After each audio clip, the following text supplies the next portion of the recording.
Well, hello again, my friends and fellow Invisibles.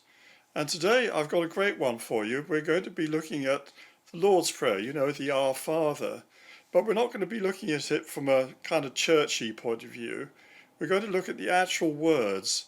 And we're going to try to unpack and elaborate what this teaching is actually a teaching as well as a prayer is really all about, because it kind of really summarizes esoteric Christianity in a very condensed form, as you would expect when it's actually the teachings of the prayer of Jesus. So we're going to go into that, and I want you to not freak out because we're going to be doing things in a very different way from what you've been taught, probably, if you've been brought up as a Christian before. You might find this a bit different. But go with it. And remember, anything I say to you is only words. You don't have to believe what I teach you and what I tell you. It's up to you. I'm just sharing with you what I've come to understand over 50 years.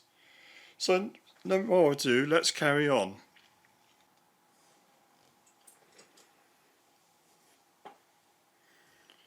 Right, now this lecture is called The Lord's Prayer, Part 1, Our Father in Heaven. Now, it's the first of a new series I'm putting together.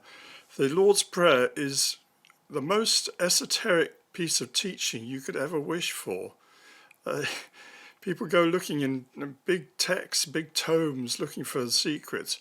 It's actually put in the Lord's Prayer very succinctly, in shorthand.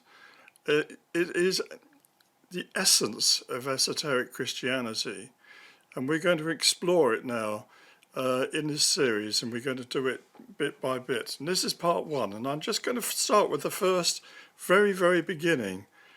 Our Father who art in heaven. Now, before we go on, I have to remind you that I am a philosopher and not a priest or pastor. So please treat my work as food for thought, as I share some of my experiences and ideas gleaned over many years and from many sources. One of those is in Turkey. You see I'm standing there with the head of Antiochus, not the same one that's destroyed Jerusalem. This is another one, but his monuments have got a lot to say about the Magi, and that's why I was there. I don't ask you to believe anything that I say or write. Your faith, whatever it is, should be something that's in constant state of development. It should be open to change and not simply based on what you were taught at age 5. Now, I make that point because people think their religious education ceases really with primary school, and they just go on, or they abandon it altogether. They either go to church, doing the right thing, being good people, or they say, I don't believe in God, it's all nonsense. And they turn away and they go to study something else, perhaps science or some kind of Marxist philosophy or something like that. They don't think that they have only been given the child's view of the religion, that they need to take it further if they're really to understand it. So I'm going to take you on my path with things I've discovered that I think you might find useful. Take it if you want it and ignore it if you don't. Now, the Lord's Prayer I'm giving you here a literal translation from the Greek. In this series of lectures, we're going to examine in depth the Lord's Prayer. For those who are new to Christian mysticism, this prayer is so called because Jesus himself taught it to his disciples. And you'll find the text in Matthew 6, chapter 6, verses 9 to 13. And you can see here I've got the Greek text on the right with an interlinear English translation underneath, the literal translation, and I've got the more general translation put into English idiom on the left there. But I find it useful sometimes to look at actual Greek to see what the words were that they were using, because sometimes the way these are translated is not actually the literal truth.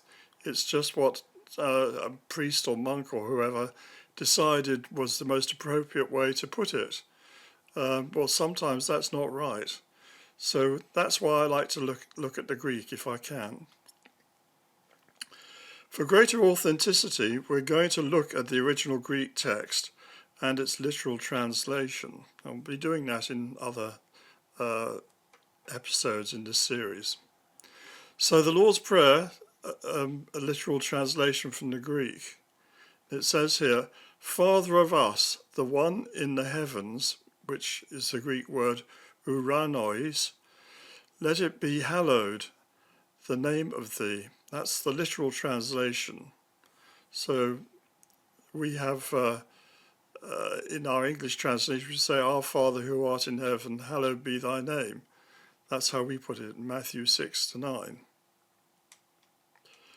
And what does this really mean? And why is God addressed as the Father and not the Mother, or perhaps the Father-Mother?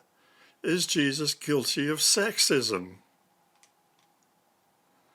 Now then, you're probably aware that astronomers make use of dishes like this. These are radio telescopes. They receive and concentrate radio waves from space. And what happens is the dish receives the radio waves and focus them to the point on the top of this shaft here to collect an increased signal. And radio waves can reveal a lot to us about the universe that you don't see with visible light. For one thing, they can go through the dust clouds, so you can see through the clouds by using the radio waves. And they give us more detail, but radio waves themselves are actually a type of electromagnetism, just as light is. So they are within the whole spectrum of electromagnetic waves. So this can give us a different view of these, what's going on using a different part of the spectrum. These dishes are needed to be large because radio waves have very long wavelength. So the longer the wavelength, the bigger the dish you need, or you might need to sort of have a bunch of dishes working together like a gigantic dish over miles sometimes. So this is the techniques they use in astronomy. It's not all Hubble telescope. They try to tune in on all sorts of other wavelengths as well. But have you ever wondered why so many flowers turn their heads to face the sun? These are daffodils, of course. It is fairly obvious, if you think about it, that flowers, especially dish-shaped ones, are designed to absorb sunlight. So you can see your daffodil. It's a dish. In a way, it's a small version of that radio telescope. It's even got a thing in the middle to collect whatever's being concentrated there. The yellow colour of daffodils is because they absorb other colours. They reflect yellow. That's why you see them as being yellow. That's the light that's being reflected. The opposite colour to yellow is blue. So daffodils absorb blue light in particular. There's a whole sort of type of botany that hasn't even been thought about, I think, to do with the colours that different flowers are absorbing and why they're doing that and what that energy does. But it's quite clear that they are absorbing energy from the sun, and they turn a lot of flowers, including daffodils, tend to turn their heads towards the sun. They like to face south, or some of them even turn with the sun as it moves through the sky. So you get that also with sunflowers, of course. So they are kind of like the radio telescope, they are receivers. We also encounter, in our world, broadcasting towers to send out radios, microwaves or television signals. So you get towers like this. The Eiffel Tower was built to be a big radio mast, and there's a Crystal Palace aerial in South London that does the same thing. broadcast television signals. These are not usually dish-shaped, but are rods. So you can actually have aerials that are rods as well, taking in energy, like a sort of tuning fork effect. This kind of broadcasting rod is giving out vibrations in a type of radio wave or light wave in the lower spectrum that goes into the air, and you can have by the tuning rod effect, you can have an aerial on your radio that picks up that signal and vibrates in sympathy with it. So that's why, you can have rod receivers as well as rod broadcasters, but very often if you need more of the signal, you have a dish. We see rods in nature too. For example, pine trees. Tall flowers such as lupins and foxgloves and delphiniums. And also, of course, mountains. Mountains can be pointy and tall. And these are all yang. In general, rods are considered masculine, while bowl-shaped, like that radio dish that I showed you, the Jodrell Bank, are feminine. In China, these are referred to as yang and yin, respectively. So rods are yang and dishes are yin. The universe works on the tap and bucket principle. And there you see a tap and a bucket, and the tap's pouring water into the bucket. Stuff, in this case water, pours out of the tap and into the bucket. Well, that's obvious. The tap is yang in its function, while the bucket is yin. So the tap is male and the bucket is female. Without flow from the tap, the bucket remains empty. If the tap is switched on and there's no bucket to collect it, then the water runs away to waste. Yang and yin are operative pairs and only make sense in relation to each other. The tap is the male principle, and it longs to fill up a bucket so that its flow does not run to waste. The bucket is the female principle. On its own, it is empty. It longs to be filled up with water from the tap so that it can fulfill its purpose. Only together can they create something different, which is a reservoir of water. In human terms, men are taps and women are buckets. This is very obvious from their genital functions. I think you all know that. I don't need to stress that any further, I think. By coming together, they can bring about the creation of a new life, a child. Neither sex can do this alone. No matter how effeminate they are, men cannot become pregnant and have a baby. Women cannot become pregnant either unless they are first fertilized by male sperm. Both genders are required.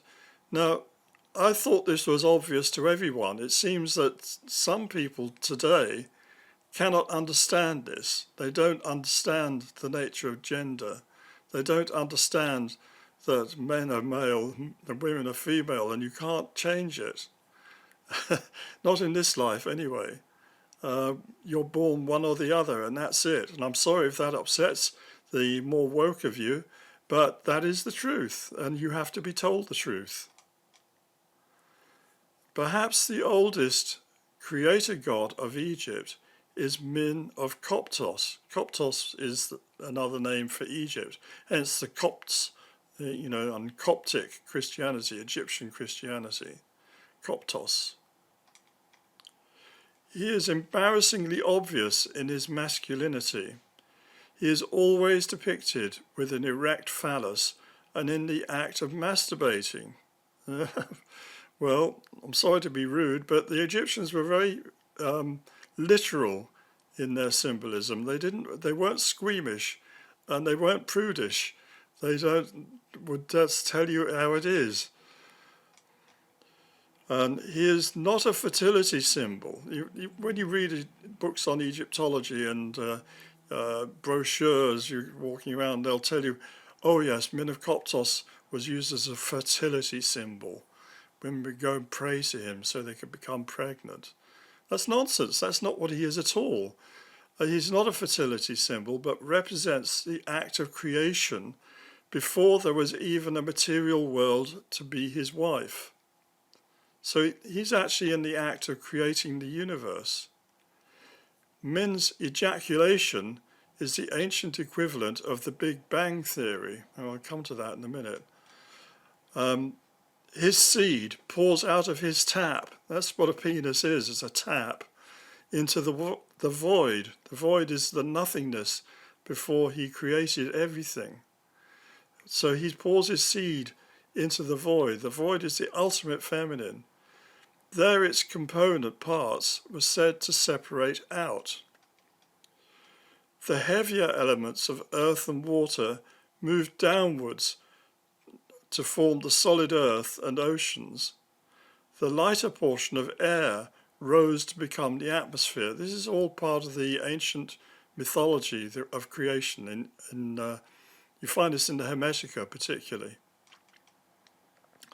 The lightest portion of all, fire, rose to the heavens to become the sun and stars. Now that lightest portion is what we would today call plasma. It's the fourth state of matter. You have solid, liquid and air. You also have plasma, and that's charged particles, either electrons or charged up nuclei. And it has a very different physics from gases. There's a whole other subject to do with plasma physics, as they call it. And most of what you see in space is plasma. It's 99% plasma. Only 1% is matter in the other states. So it's something worth thinking about if you're going to be an astronaut. Another creator god, Ptah, was worshipped at Memphis. Memphis was the ancient capital of Egypt, a bit further south from the pyramids. And that's where the royalty lived, the Memphite people of the Old Kingdom. He is rather less crude in his symbolism. He was said to have created the world through speech. In other words, he brought it into existence through issuing words as commands. The words that came out of his mouth are his logoi, or laws. In this sense, Ptah is the prototype of the creator God in the book of Genesis. He's also the prototype of God in the New Testament, in the Gospel of John, who speaks words and the words become the life and so on. Now then, I hope I'm not going too fast here, but I want to give you all of this in fairly condensed form, and please go back and watch again if you need to. The father god worshipped at Heliopolis. Now that's a bit to the north of where the pyramids are. It's actually a suburb of Cairo now. And Heliopolis was called Atum, or Atum Re. His name is also sometimes translated as Tmu. Heliopolis is the Egyptian city referred to as On in the Bible. The cult of Atum and his family of lesser gods would have been very familiar to the Israelites. Remember, the Israelites went to Egypt at the time of Jacob, and Joseph was sold into slavery in Egypt, and he becomes the vizier eventually, saves his family from the great famine. So the Israelites moved to Egypt, and they were there for some generations before they left again in Exodus. So Joseph was married to Asenath, the daughter of Potipharah, the high priest of On. So Joseph must have known the teachings of Atum Re and his family held at Heliopolis, the ancient On. He's married, the high priest is his father-in-law. So he's going to know that. And also, he became the vizier of all Egypt, and he could hardly do that if he didn't know anything about the Egyptian religion. So you can be very sure he knew all about that. And a lot of what the Israelites developed under Moses and later into the Israelite religion, which became the religion of the Jews later, uh, actually stems from Egypt, but they get very little credit for it. Egypt was the original Holy Land. I've told you this before. Certainly the Egyptians believed that. They call their land a Holy Land. And there's plenty of evidence to show that that is not a bad description. And I'm showing you now some of the reasons why that was so. It's just unfortunate for them that they became corrupted, and so the light was taken from them and given to another, in this case the Israelites. As vizier to the Pharaoh, Joseph must have had knowledge of the esoteric aspects of the Egyptian religion, especially the Heliopolitan version, and we'll be talking a lot more about that in other lectures, certainly to the college. Like Min and Ptah, Atum was considered to be the god of origins, and therefore the father of all the other gods as well as men. So he's the invisible God the Father, in Egyptian terminology. He's the origin, the God of gods, the God who's at the very beginning of everything, the primal creator, Atum, and he's invisible. Like them, he was said to have created the universe from his own seed. Now, they're not quite as crude in the symbolism of Heliopolis as further south with Min of Koptos, but he's said to have created it out of his own seed, or sometimes they say he spat out, a piece of phlegm, and from that was created the universe. So they had a bit of a different interpretation of it. It's still something that comes out of him as a mass, and that from that mass is created the universe. Atum himself was invisible. Like God the Father, he was beyond comprehension. However, he was worshipped as Atum Re, being associated with the sunset. As such, he was depicted as an old man in his twilight years. He's depicted as an old man because he's the Ancient of Ancients, the Ancient of Days, as it's called in the Bible. The Ancient of Days, the old man, the great-great-great-grandfather of us all. He's the Ancient One. So that's why he's depicted as an old man, and sometimes shown with a walking stick even.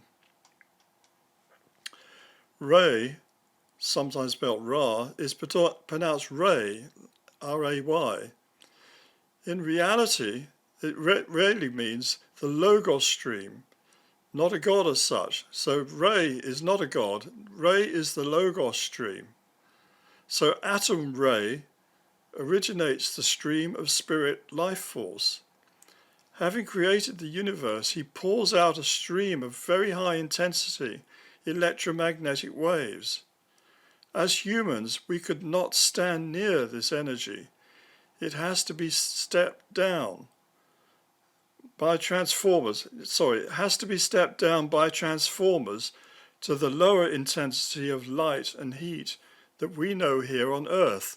So we cannot stand, we could not be in the presence of God. We don't have the fortitude, enough being to come anywhere near to God, the actual outpouring of the stream. We can't even go that near to the sun. We have to experience the light from the sun in a stepped-down version, and we're protected by our atmosphere from the stronger waves of X-rays coming out of the sun and extreme ultraviolet that it's pouring out as well, and the electricity it pours out too. We're protected from all that by the Earth's atmosphere. So we get a very toned down version of the Logos stream coming here to Earth. It is generally thought that Re, as I say pronounced Re, was the sun god of Egypt, And this is a mistake. The sun was called Hor, or Horus, the US or OS endings put on in Latin and Greek to decline a word, but they would have called it something like Hor. And he was shown with a hawk head and the disk of the sun. And as such, he's called Re Herakte, and Re as the hawk. And there you can see him. Re rarely refers to the Logos stream, and Gurdjieff's terminology. This is the ray of creation. So all Re is the Logos stream. But Re Herakte was the solar Logos. So see the difference here. There's the Logos stream that flows through all of space, through all of creation, and it gets stepped down, and it's stepped down by our sun, and what we receive is the solar Logos coming from our sun, which is to say a lower intensity of the Logos stream coming from the sun. We receive this primarily as light. It feeds all of nature. Yes, it's not only light that comes from the sun, it's also electricity, as I said, and that's what gives us the aurorae and keeps the Earth's electric field charged up. And that's a whole other subject we need to discuss sometime, because astrophysics, as it's taught, is complete nonsense. What you're taught have nothing to do with it. It's ridiculous. It's all invented science by scientists of new formation, as Gurdjieff put it. In actuality, we live in a connected universe, and the energy is passed down to the sun and from the sun to the earth, and that keeps it charged up. So Gurdjieff's ray of creation, Gurdjieff's diagram for the ray of creation, I've showed you this in other lectures, I hope you've watched them, which at first sight looks no more than a metaphor, may in actuality be an accurate representation of the tree of life. So you've got there God the Father at the top, the absolute, and then below that you have the Trinity under three laws, the absolute's under a single law, singularity, all worlds, three, and Trinity. And then you have all suns, the galaxy, and then you have star system, it's the sun, in our case. This is one ray, there's many rays coming out. All planets, and that's the planetary system. And then you have our planet, Earth, you have the moon below Earth, and then you have the void at the very bottom. Gurdjieff's diagram for the ray of God at the top pours out life and light into the void below. So you've got high energy at the top pouring out to the low energy. That's like if you want to have an engine working, you've got a car, say, or a locomotive, you use a fire, you generate heat, but you must have also a cold reservoir. If you don't have cold outside, a radiator in the case of your car cooling it down, you don't have a flow of energy. So you need the void as the cooling part of existence, creation, so that the energy flows from the hot to the cold, and it can do all these other things in the process. So God at the top pours out life and light into the void below. The void is the ultimate in receptacles for the masculine God force. In other words, you see that arrow moving down from high energy to low energy. That's the God force, the energy, the logos moving downwards from the Godhead to the void.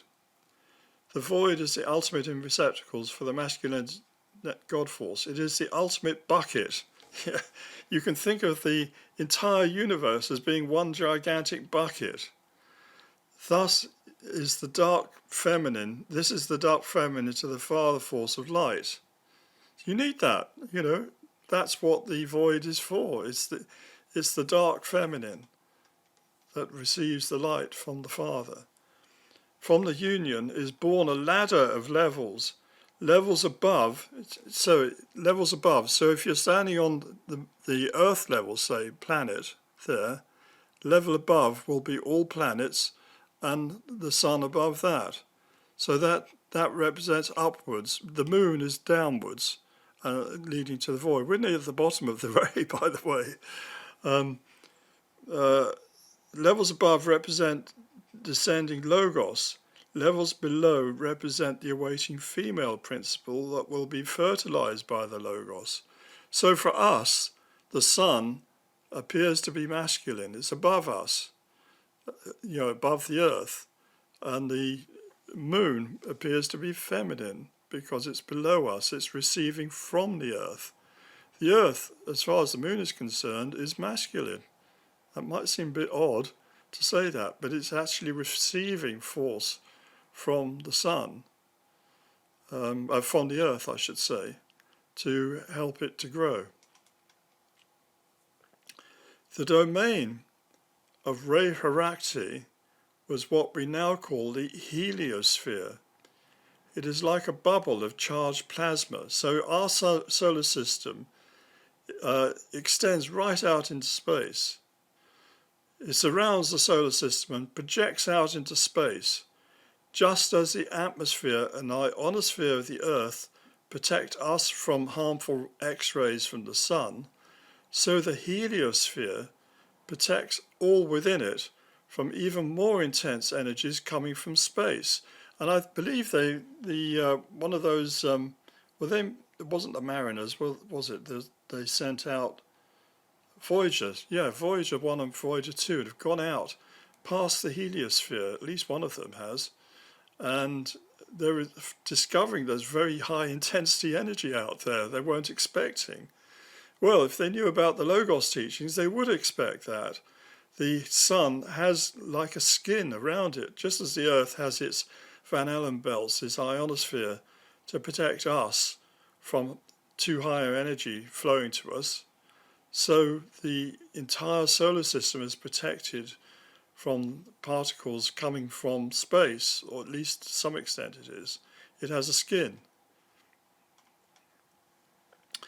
Beyond the heliosphere is a different domain, ruled by the higher logos of his father, Osiris. When I say his, that's Re Herakti, or Horus. His father is Osiris, and Osiris is associated with Orion, and we'll be coming to that in a sec. We will return to this subject in later lectures, where we will also be returning shortly. The Re teachings of esoteric Egyptian religion is almost identical in concept to the Logos doctrine we encounter at the start of the Gospel of St. John. And I've done a lecture on the Logos teachings. I hope you've watched it. It's one of the early lectures I did. Oh, got too far. So here it says here, in the beginning was the Logos. Logos means word, and it also means law. And the Logos was with God, and the Logos was God. The same was in the beginning with God. All things were made by him, and without him was not anything made that was made. In him was life, and the life was the light of men. So you have the Logos stream, and it's at the beginning, it was with God. And all things were made by him, that's God, and without him was not anything made that was made. That's what it's saying. And in him was life, and the life was the light of men. So you have the streaming out of the Logos, and it brings life and light. In John's Gospel, Jesus is named as the incarnation of the Word, Logos, the life, Zoe, and light, Phos. So Jesus is the incarnation of not just the Word, the law. He's the incarnation of the law. And he's the incarnation of the life force, Zoe, and light, Phos. In other words, Jesus was directly connected to the Logos stream, which gives life and light. That's what it's saying. And that's how he was able to do all his miracles. And that's why he was what he was. He was unique in this sense. He was something quite different. And this was because he was perfectly attuned to the will of the Father, carried by the Logos stream. So it means something when Jesus says, not my will, thy will. Thy will be done. We'll be coming to that. So the idea of will is the idea of being in accord, attuned to, in unison with. So he was tied in to the will of the Father. Our Father has a certain purpose, certain design, certain things he's doing, and Jesus is his obedient servant, his obedient son, I should say. So he is fully attuned, and because he's fully attuned, he receives the energy in a much larger amount than you would normally get from eating ordinary food on the earth. He is actually directly in communion with the divine, and that gives him powers that manifest as miracles. When Jesus prays with the words, Our Father who art in heaven, he is primarily referring to the invisible God of everything. That's God the Father, who is the equivalent of Re Haraxa, and not Re Haraxa, of Atum Re. So, the God of everything, the one who created the universe and all within it, the one who upholds it with his breath. Breath is spirit, spiritus means breath, and his words, or logoi, that contain his commands. So if you want to be attuned to God, the God force, you've got to keep his commandments. It's sensible, isn't it? It's quite simple. If you're not law-abiding, you don't get the gift of the Logos. You don't receive it. You're not attuned. So you need to keep yourself attuned, and that means keeping to the laws. Which laws?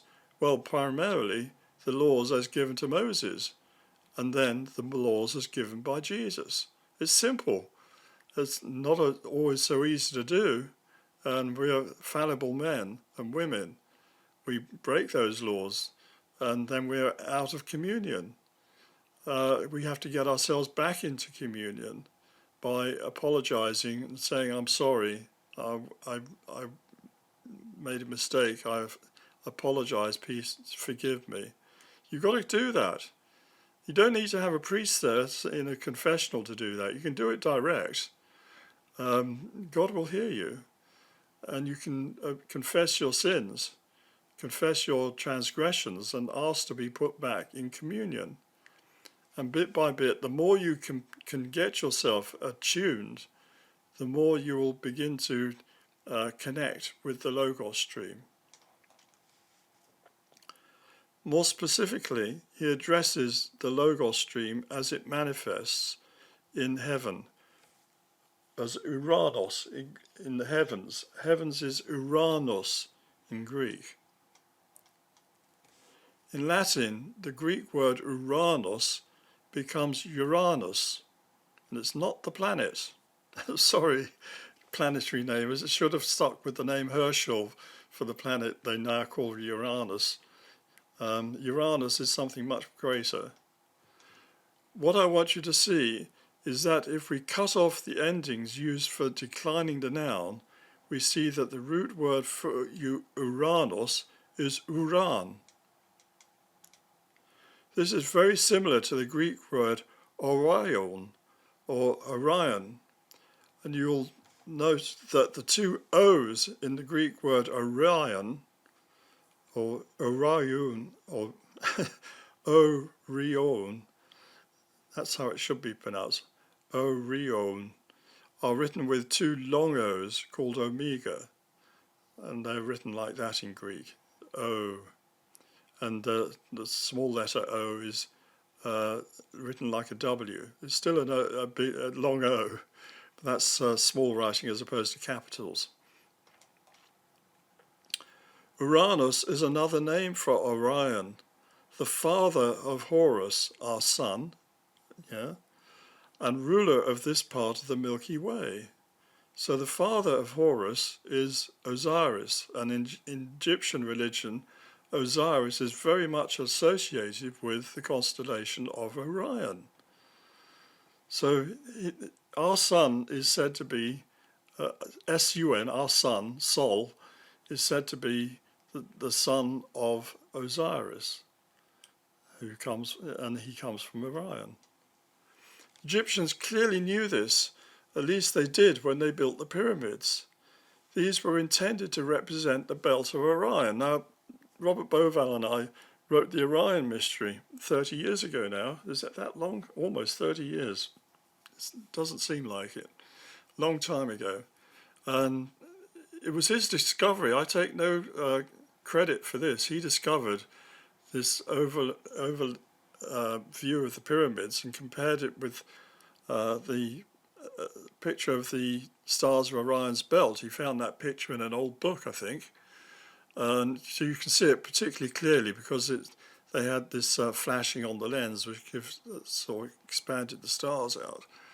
And you can see that you have two aligned, two large ones and one smaller one offset, just as you do with the stars. Two bright stars, one bit less bright, is offset.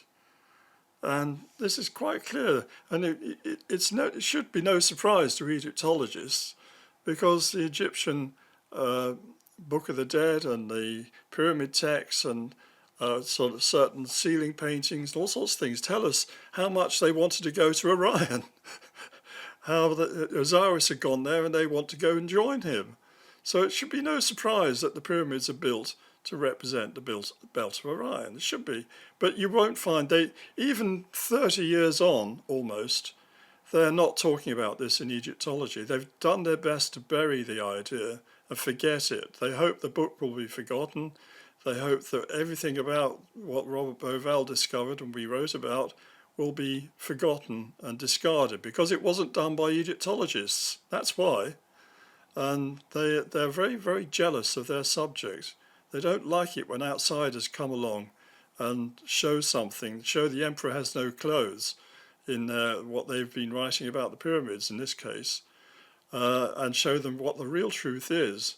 They don't like it, and so they try to squash it and get rid of this idea. But you can't get rid of it, it's there.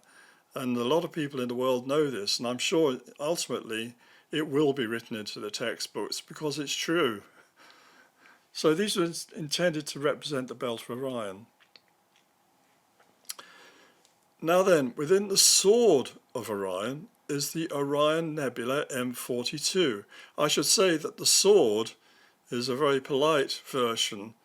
In certain other versions, it's actually Orion's phallus. We're back to this priapic male, like Min of Koptos. He's an Orion figure, by the way. So within the sword of Orion is the Orion Nebula M42. So this is, we focused right in there on part of the belt, part of the sword hanging from the belt. It is highly active and contains what has been described as a star nursery. And you can see in the heart of this nebula, that very, very bright area. This is a star nursery. And there's very, very large stars there, and there's other stars in the process of being born. To the ancient Egyptians and others, this is where the seed of the human race comes from. The others, in particular, are the Mayans. So the Mayan tradition, I've written 2 books on the Maya, teaches that first father, the corn god, came from Orion and went back there. After he died, he was resurrected and he ascended back to Orion, just like the story of Osiris, and just like the story of actually Jesus, who also ascends and I believe went back to Orion. You don't have to believe that, but that's what I think. So we have this sense of that is where first father comes from and where the human race ultimately comes from, and it's where the Egyptians wanted to go after death. Orion was the location of the kingdom of Osiris, the father of Horus, and hence the sons of Horus, which means the human race. So Osiris would be the grandfather of the sons of Horus, so it's still a father figure. More on that next time. Now then, coming to the present, we have what's called the Big Bang Theory. And you must have seen this. They're always going on about this on the television and saying, you know, everything was created in the first instance of creation. Everything was created in that microsecond and burst out in a big bang, and then the universe has been expanding ever since. And all the energy and all the matter and everything was created in that one moment. It's nonsense. It's a creation myth. That all the energy and matter came into existence in one split second, nearly 14 billion years ago. How do they know it's 14 billion years? Ridiculous. The absurdity of these assumptions and the vanity of it, I find extraordinary. This is a modern myth, and it is a naive in the extreme. In actuality, creation is happening all the time. There is no limit to the energy and matter that God can create, or where this happens. I want you to understand that physics is largely based on the idea that matter and energy can neither be created nor destroyed. So you've got the cosmos has a fixed amount that they believe that was created in one big bang, and that's it. Well, that's only an assumption, and these people don't know. They're just dreaming this up. And it's like when they take a picture of Jupiter with a flyby, they then start telling you all about how Jupiter works. Well, I'm sorry, you know, we spent eons studying this Earth and we still don't understand it. Do you think we're going to understand Jupiter from one photograph? Do you think we understand space from taking a few photographs with the Hubble telescope so we know all about star systems and big bangs? It's nonsense, and it's vanity, and it's ridiculous.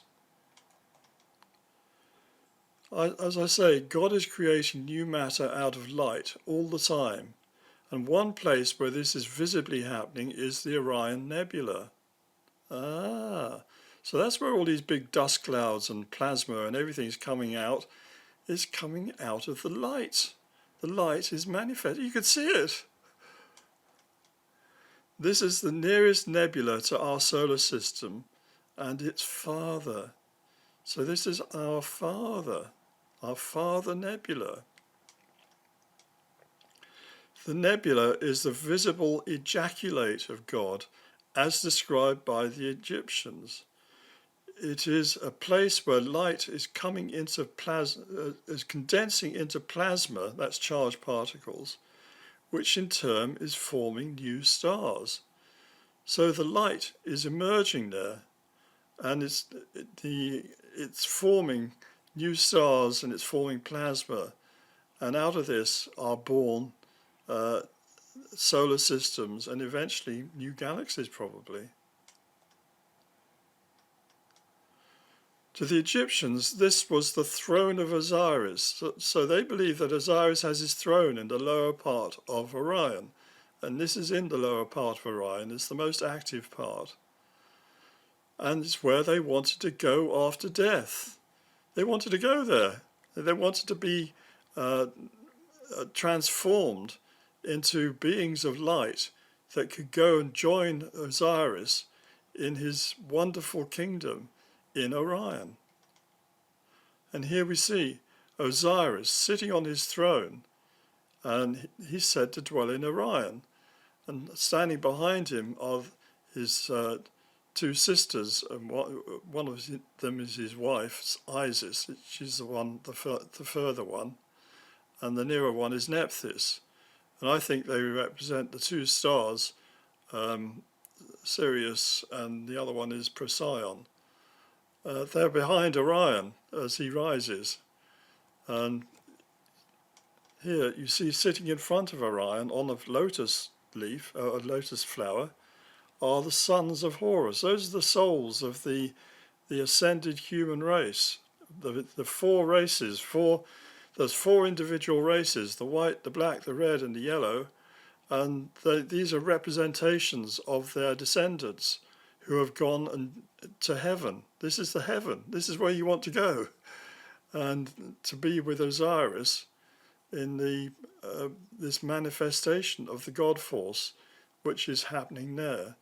It's not that we're worshipping the stars, we're worshipping God as the principle of the Creator God, who we call God the Father in Christianity.